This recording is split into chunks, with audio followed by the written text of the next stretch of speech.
Welcome to Sleepy Story, a place where dreams turn to whispers and shadows speak louder than words. Tonight's tale is not for the faint of heart. It's for those who lie awake and wonder what waits beyond the dark. Breathe slowly, rest your head, and listen closely, because Black Hollow Farm remembers. Even if you don't. Mara Langley hadn't been back to Vermont since she was 7 years old. Now, at 26, she was alone. Her father had passed 2 months ago, and with no mother and no siblings, Mara stood as the last thread in her family's fading tapestry. The letter came in an aged envelope, sealed in red wax. Her grandmother's signature curved across the paper with a name she hadn't heard aloud in years. Black Hollow Farm. Her inheritance. A house no one wanted to remember. The drive was long and winding. Early October, trees flamed red and gold, brushing the edges of a gray sky. As she turned onto the long gravel path, the tires crackled like bones underfoot. Fog began to settle in the hollows between trees. The farmhouse emerged from the mist hall, narrow, crooked in places. Its white paint had peeled to ghost gray. The windows were eyes, and they were watching. Mara stepped out of the car and stood still. The wind carried the scent of pine, wet leaves, and something else. Earthy, like something buried. She remembered a tree swing, a warm lap, a lullaby half sung. But the memory faded quickly, swallowed by the stillness of the place. The front door groaned open as if expecting her. Inside, the air was cold, not from the weather, but from the silence. Old wallpaper curled like dying parchment. Furniture still stood where it had been decades ago, covered in sheets, like ghosts dressed for mourning. That first night, Mara couldn't sleep. The wind scraped the walls. The floor groaned with each breath of the house. And just before midnight, she heard it. The whispering walls. At first, she thought it was the wind. But the second night, it came again closer, beneath the floorboards, behind the wallpaper, voices, whispering her name, crying, laughing, calling. She pulled back a section of wallpaper in the upstairs hallway. Beneath the floral pattern, etched into the wall, were words scratched with something sharp. She never left. Mara's breath caught. She began dreaming of the house while still awake. The room shifted. Doors appeared where none had been. The hallway stretched longer each time she walked it. At 3:03 a.m., the knocking started.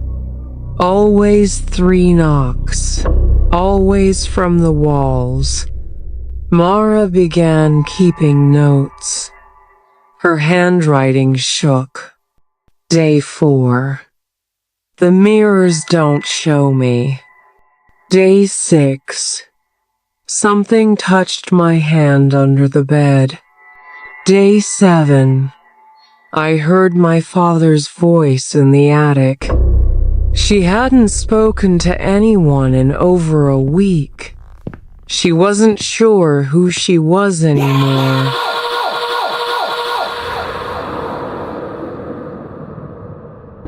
The faces in the mirror.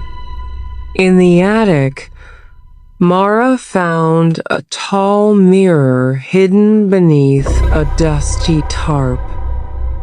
When she uncovered it, she didn't see herself. Not quite. Her reflection stood too still. Its eyes blinked too slowly. Behind her in the glass, something moved. Something wearing her grandmother's dress. She turned quickly. Nothing there. But in the mirror, the figure stood just behind her, smiling. Mara dropped the mirror. It shattered. The sound echoed for minutes. Later, she found her own face scratched into the back of an old photograph. Her name written in the margins over and over. She came back. She came back. She came back. Room under the floor. One night, the whispers led her to her bedroom. The floor beneath her feet felt hollow. She pulled up the wooden boards. Beneath them was a hidden room. Dirt walls, candle stubs, an old cradle, and a black box sealed with a lock that had no keyhole. Inside the box were bones, small, wrapped in cloth, and a letter that read, "She sleeps, but not for long." Mara screamed, but the house swallowed the sound. The shadows around her pulsed, and above her, the whispering turned into humming. A lullaby she hadn't heard since she was a child. The hollowing. The next night, the house began to rot. The walls bled dark water. The ceiling sagged like it was breathing. In the mirror shards, Mara saw herself older, cold, her mouth stitched shut. She tried to run, but every door opened to the same room. The nursery. There, in the cradle, was a baby doll with eyes that blinked. It opened its mouth and whispered, "Mara, come home." They never found her car, they never found her body, but if you visit Black Hollow Farm on a foggy night and press your ear to the door, you might hear a lullaby and a girl crying softly in the dark, because some houses don't forget, and some stories don't end.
Destroy.